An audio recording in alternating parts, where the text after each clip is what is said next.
Olá pessoal, meu nome é André Pirajá. Sejam todos bem-vindos ao canal que preza pela liberdade do produtor rural, né? Se você ainda não se inscreveu no canal, se inscreva, curta esse vídeo, compartilhe com seus amigos. Somente assim nós alcançaremos aí o maior número de pessoas para começar realmente a discutir temas importantes, ter peso, né, para discuti-los. Bom, lembrando que são essas pequenas coisas, né, que irão fazer a diferença no nosso segmento. E como não dizer do vídeo divulgado pelo Bradesco, aquele que tem as 3 blogueirinhas lá falando da segunda-feira sem carne, aquelas coisas, enfim. O Bradesco já até emitiu uma nota repudiando o vídeo, dizendo que não condiz com a sua política interna e possivelmente algum estagiário será despedido, né? Faz parte isso aí, né? Mas o mais interessante é a repercussão que esse vídeo teve nos canais ditos, né, do agronegócio, né? Os canais divulgando questões envolvendo se realmente o boi emite X metano, se existe o reaproveitamento desse metano pelo próprio ambiente do agro, né? Árvores, plantas, capins, enfim, degradação de pastagens e tal. E aqueles comparativos clássicos, né, com as cidades e tal. A iniciativa ela é muito interessante, ela é louvável, não estou aqui discutindo a iniciativa em si, tá?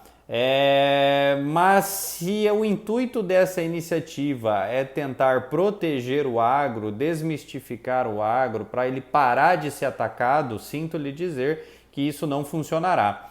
E por que não irá funcionar? Porque vocês estão utilizando a mesma metodologia utilizada por aqueles que querem combater o desarmamento, por exemplo, que é o acesso à autodefesa, né, os meios aptos à autodefesa. Ou se vocês querem discutir políticas sobre privatizações ou não, vocês estão basicamente lutando em território inimigo e não fazendo o serviço que deve ser feito, que é o serviço de discutir a existência do problema, né? E por quê? Veja, toda vez que você começa uma discussão sobre emissão de gás metano ou não, essas coisas, você está discutindo a solução de um problema e não a existência desse problema. E não só. Os bois deixarão de emitir gases? Não. Os bois nunca deixarão de emitir gases. E pelo fato deles nunca deixarem de emitir gases, se vocês continuarem justificando a emissão menor, ou negativa ou não negativa, a única coisa que você está discutindo são custos. Ou seja, o custo desse boi não emitir gases. Por isso, você nunca vai ajudar a solucionar um problema do agro, tá? Por quê?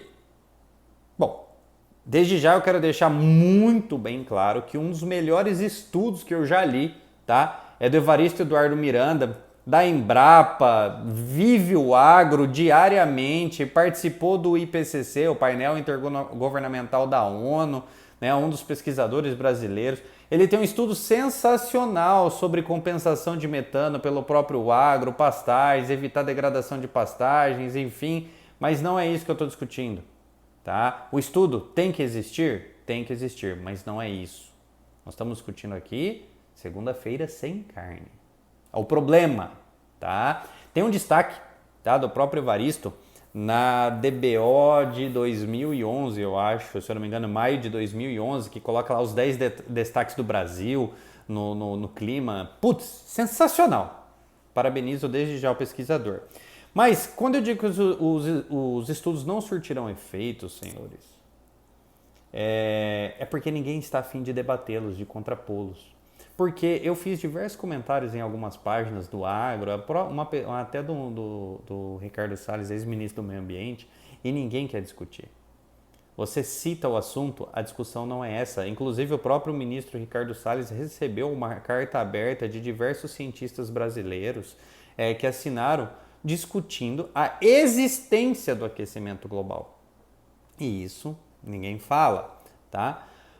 Por quê, senhores? Olha, veja bem, é muito virtuoso proteger o meio ambiente. Em um mundo onde nós vivemos hoje, onde o máximo, né, é divulgar as nossas virtudes, né, por assim dizer, Proteger o meio ambiente é um ato virtuoso, né? Mas e se o aquecimento global deixasse de existir?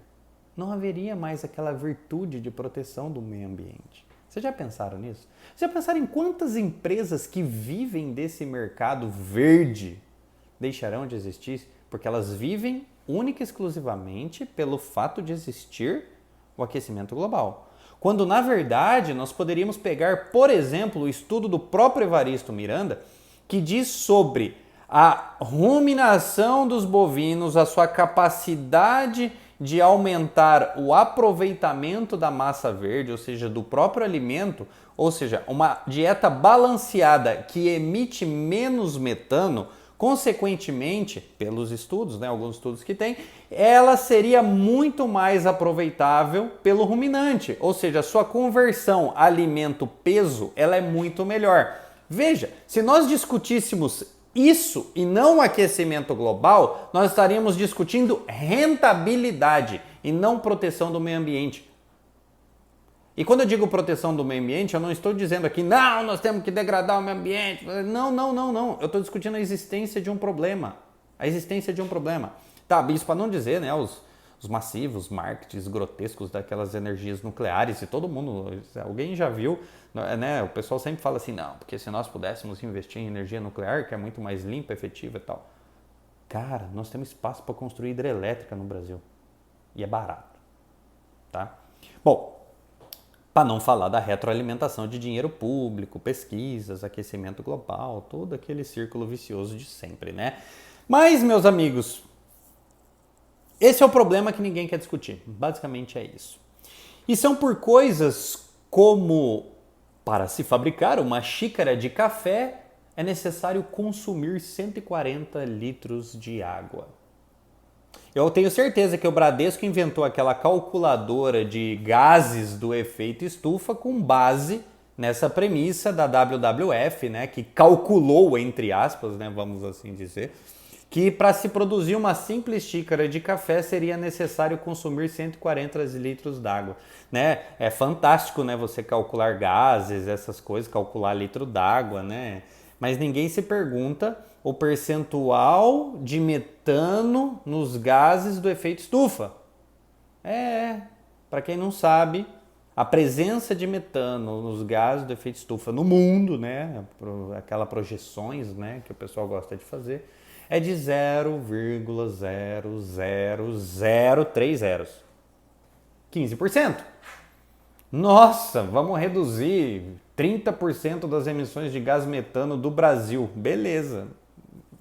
Vai resolver pra caramba, né? Mas nós pagaremos a conta, o produtor rural brasileiro. Para não dizer do CO2, né? 0,035%. Vamos reduzir também o CO2 do Brasil, né? Vai resolver bastante. O Brasil que colabora com 2% das emissões de gases do efeito estufa do mundo, né? Parabéns, realmente. Imagina. O pessoal hoje, eles já, né, ficam doidos, piram, né, os ambientalistas, porque nós alcançamos aí uma quantia de 380 partes por milhões de CO2 na atmosfera, né? A galera fica louca por conta disso, né? Que nós devemos parar as emissões, frear o desenvolvimento para não emitir mais CO2. Quando na época do Jurássico, nós estávamos falando de 3.000 partes por milhão de CO2 na atmosfera. Mas o que isso causou, né, nos dinossaurinhos, tadinhos? Simplesmente, um alface era do tamanho de uma jaqueira. E por que o alface era do tamanho de uma jaqueira? Pega e aumenta a concentração de CO2 numa estufa para você ver o que acontece. CO2 é o gás da vida, meus senhores. É o gás da vida utilizado para a fotossíntese das plantas. Mas vamos voltar para a calculadora. A gente não pode perder o tema. Bom, o que acontece com a água, né? Vamos falar da xícara de café. O que acontece com a água? Eu tenho uma péssima notícia para quem não sabia, que a água de hoje é a mesma quantia que existia no ano 1 depois de Cristo. Realmente, a água continua a mesma coisa no mundo, tá? Desculpa se alguém não sabia disso. Por quê? Porque não se gasta água. Se interfere no processo da água, senhores. Eu acho super interessante, né, na calculadora da xícara, né, que deve ser a mesma metodologia utilizada pela calculadora do gás de efeito estufa. A irrigação vem, molha o solo e a água vai para onde? Ela some? Não, senhores. A água não some, não é débito. Né? Não tem como calcular débito. Por quê? Porque ela é absorvida pelo solo, revitaliza solo, filtra, né? Desce no lençol freático, depois vai para os aquíferos, rios e depois vai para onde? Para o mar. A água vai para o mar. É. E por quê? Porque a água do mar, senhores, ela evapora. Ela vira chuva. E essa chuva alimenta o quê? O solo. Vocês estão entendendo que o único jeito de você acabar com a água é num processo altamente caro, custoso, feito em laboratório, chamado eletrólise. Se não for assim, ou a água do mundo ela está no seu estado sólido, líquido ou gasoso. Não tem outra forma. Não tem como acabar com a água, não se acaba com a água, tá? Mas, né? Por quê? Porque a água vem, desce no solo, filtra, absorve pelas plantinhas, que evapora também, que vai para o lençol freático, vai para o mar, que o mar vira evaporação, que vira chuva, vice-versa. Vocês estão entendendo? É um ciclo. Mas o metano, né? O boi, CO2, aquelas coisas. Eu sinceramente, eu quero conseguir um dia trazer cientistas para a gente aumentar o nível de debate do meu canal, né? Porque eu não sou cientista, né? Então eu tenho que trazer pessoas. Eu tenho estudos que eu leio desses cientistas que produzem, né? Mas não existe nenhuma ciência no aquecimento global, tá? Não existe, tá? Mas, senhores, as cidades são quentes porque cidade não tem verde, não tem evaporação. Isso também é um próprio estudo do Evaristo Miranda, tá? Não tem verde, não evapora, elas ficam aquelas ilhas de calor, como elas são denominadas, e a gente acha que o mundo está aquecendo porque a cidade está quente, quando na verdade não dá para comparar, né? Ter a ousadia de afirmar que nós, numa cidade, interferimos no clima global, sendo que a gente não ocupa nem metade do território global, né? Mas é interessante a gente trazer um ponto histórico, para quem não sabe. Há 6.000 anos, né? 6.000 anos, a temperatura média era de 2 a 3 graus superiores da que existe hoje. Isso para não dizer que o mar estava a 3 metros acima do que está hoje.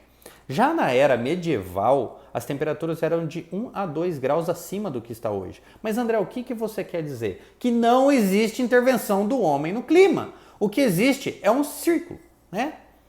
Uma hora esquenta, uma hora esfria, uma hora o mar sobe, uma hora o mar desce. É isso que eu estou querendo dizer. E desde já eu já deixo o meu apoio total a todos aqueles cientistas que são denominados de hereges, né? Porque eles refutam a existência do aquecimento global antropológico, tá? E ao mesmo tempo eu conclamo aos produtores rurais para que se atenha ao que realmente importa, tá? Que é a existência do problema. É isso que importa. Por quê? Pois diariamente os nossos filhos são assolados com desinformação. E o fato de nós não discutirmos o que realmente importa, que faz com que nós estejamos, né, onde nós estamos. Tendo que rebater calculadora de gases do efeito estufa. Meu grande abraço a todos, fiquem com Deus e até mais.